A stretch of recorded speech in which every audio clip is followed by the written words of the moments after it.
Morning everybody. बच्चों, इकाई 6 हम पढ़ रहे थे, जिसमें हमने अगले लेक्चर में अभ्यास और स्वाध्याय के प्रश्न देखे थे।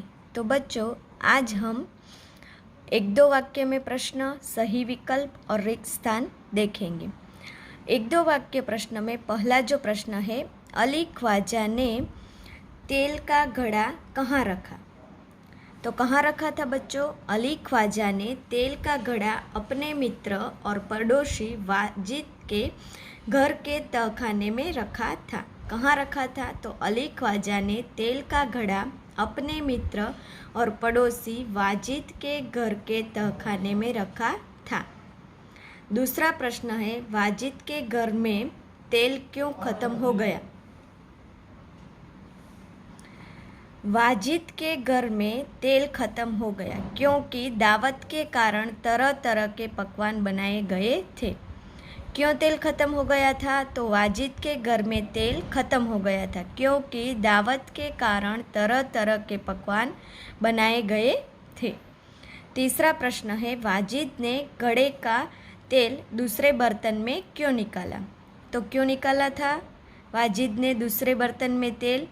तो वाजिद ने घड़े का तेल दूसरे बर्तन में निकाला क्योंकि जब घड़े की सील खोलकर तेल निकालने लगा तब घड़े में से सिक्कों की आवाज़ आई।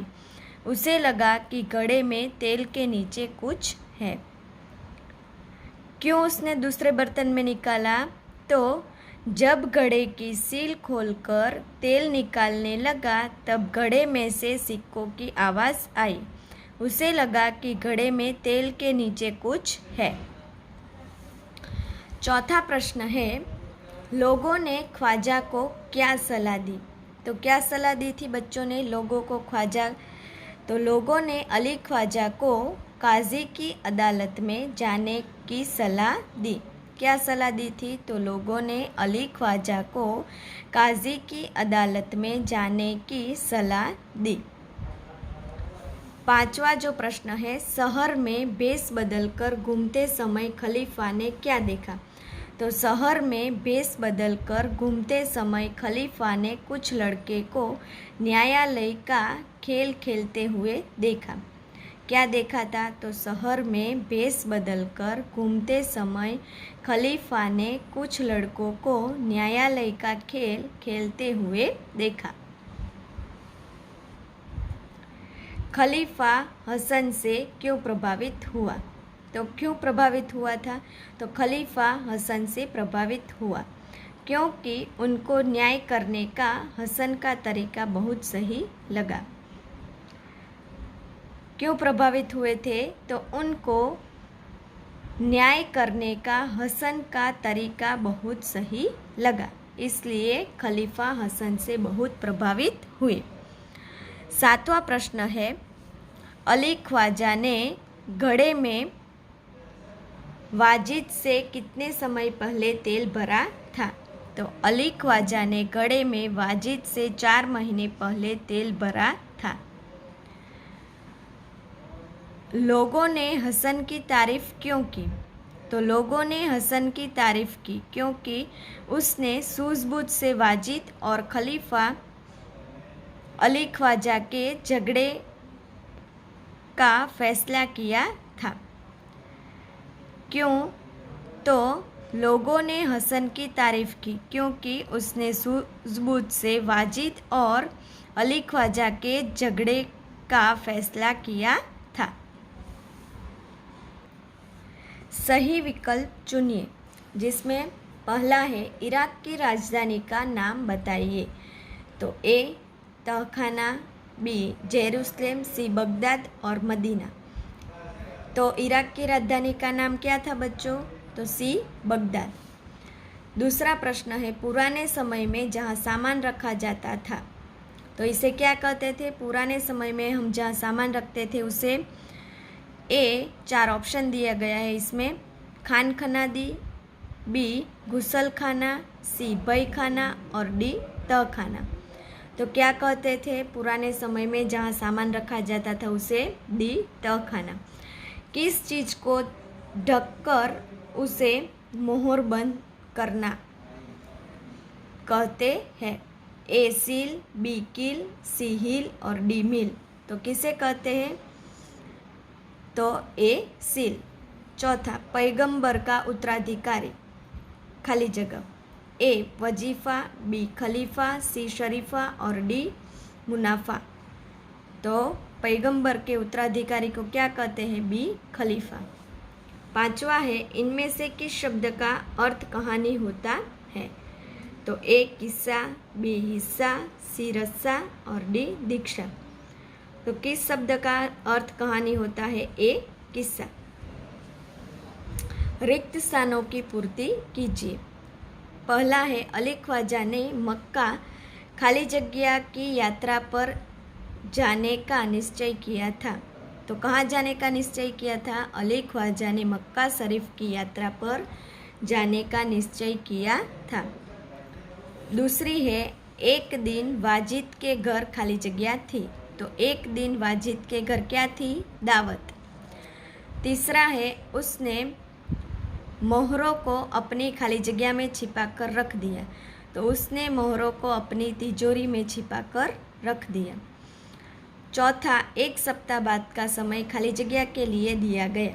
तो एक सप्ताह के बाद का समय सुनवाई के लिए दिया गया। खलीफा को न्याय के लिए खाली जगह मिल गया। तो खलीफा को न्याय के लिए सबूत मिल गया। सभी लोगों ने हसन की खाली जगह और न्याय की प्रशंसा की। तो सभी लोगों ने हसन की सूझबूझ और न्याय की प्रशंसा की।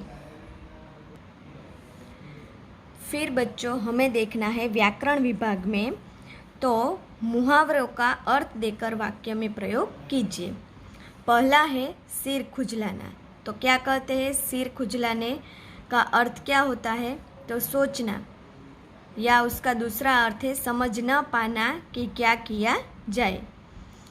इसका वाक्य में प्रयोग, तेल खत्म हो जाने पर वाजिद की पत्नी सिर खुजलाने लगी। दूसरा है, पैरों तले ज़मीन खिसक जाना। तो आघात लगना। घड़े में एक भी सोना मोहर न देखने पर अली ख्वाजा के पैरों तले ज़मीन खिसक गई। तीसरा है, उल्टे पांव जाना। तो वापिस जाना। अली ख्वाजा उल्टे पांव वाजिद के घर गया और मोहरे मांगने लगा। चौथा है, कहा सुनी होना, बातों की लड़ाई होना या वाद विवाद होना। दो अर्थ दिए गए हैं। कहा सुनी का अर्थ क्या होता है? बातों की लड़ाई होना या वाद विवाद होना। वाजिद और अली ख्वाजा के बीच कहा सुनी होने लगी। पांचवा है, अपनी बात रखना, जो हुआ वह बताना। ख्वाजा ने काजी की अदालत में अपनी बात रखी। छठा है, बुरी बुरी प्रशंसा करना। तो बहुत तारीफ करना। लोगों ने हसन के न्याय देने पर उसकी बुरी बुरी प्रशंसा की। फिर सातवां है, सिर पकड़कर बैठ जाना। तो हताश होना। तो परीक्षा में कम गुण आने पर सिर पकड़कर बैठ गई। फिर बच्चों, यहाँ स्वाध्याय के प्रश्न 3 में ग जो दिया गया है, इसमें लिखा है कि कहानी की प्रमुख घटना को क्रम में लिखिए। तो यहाँ हमने जो न्याय इकाई पढ़ी, इस कहानी को हमें अपने शब्दों में लिखनी होगी। तो यहाँ इस कहानी की शुरुआत कहाँ से होती है? तो इराक में व्यापारी अली ख्वाजा के पास 1000 सोने की मोहरें इकट्ठा होना। फिर क्या हुआ था? तो 500 सोने मोहरें को तेल से भरे घड़े में रखना। फिर क्या हुआ था? उस घड़े को मित्र वाजिद के तहखाने में रख आना और मक्का की यात्रा पर निकल जाना। फिर हुआ था, ज़रूरत पड़ने पर वाजिद द्वारा घड़े से तेल निकालना और मोहरों को चुरा लेना। फिर अली ख्वाजा और वाजिद में झगड़ा होना। फिर क्या हुआ था? खलीफा से न्याय मांगना। फिर खलीफा का भेष बदलकर नगर में निकलना और हसन से मिलना। फिर हसन द्वारा तेलियों को बुलाना और मोहरों की चोरी का पता चलना। फिर अंत में क्या होता है, अली ख्वाजा को मोहरे वापस मिलना और वाजिद को सज़ा देना। फिर प्रश्न 5 दिया गया है, इसमें है वाक्यों में से क्रियावाचक शब्द ढूंढकर लिखिए। तो बच्चों सबसे पहले हम देखते हैं क्रिया किसे कहते हैं। तो क्रिया किसे कहते हैं, याद कीजिए, जो पद किसी कार्य के करने या होने का बोध करवाए वह क्रिया कहलाता है। किसे कहते हैं, तो जो पद किसी कार्य के करने या होने का बोध करवाता है उसे क्रिया कहते हैं। जैसे कि लिखना, पढ़ना, चलना, खाना, पीना, दौड़ना, खेलना, देखना आदि शब्द क्रिया कहलाते हैं। आप जो क्रिया कहते हैं उनकी मैंने आपको सूची बनवाने के लिए कहा था और हमने वह किया भी था। तो बच्चों यहाँ कुछ वाक्य दिए गए हैं, इसमें से आपको क्रियावाचक शब्द कौन सा है वह ढूंढकर आपको लिखना होगा। पहला वाक्य है, राधा ने संजीव को पत्र लिखा। तो यहाँ कौन सा शब्द क्रियावाचक शब्द है, तो राधा ने संजीव को पत्र लिखा। तो हमने क्या कहा था कि जो पद किसी कार्य करने या होने का बोध करवाता है वह क्रिया कहलाता है। तो यहाँ कौन सा पद है क्रियावाचक शब्द, लिखा। दूसरा है, अध्यापक ने बच्चों को कहानी सुनाई। तो यहाँ कौन सा शब्द है, सुनाई। रात को कुत्ते भौंक रहे थे। तो यहाँ कौन सा शब्द है क्रियावाचक, भौंक रहे थे।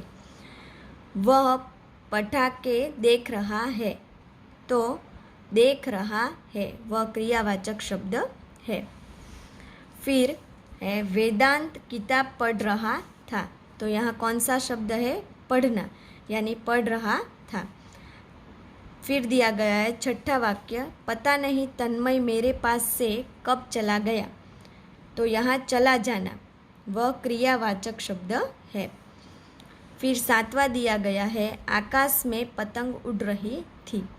तो यहाँ कौन सा शब्द क्रियावाचक है, उड़ना, यानी उड़ रही थी जो शब्द दिया गया है वह क्रियावाचक शब्द कहलाता है।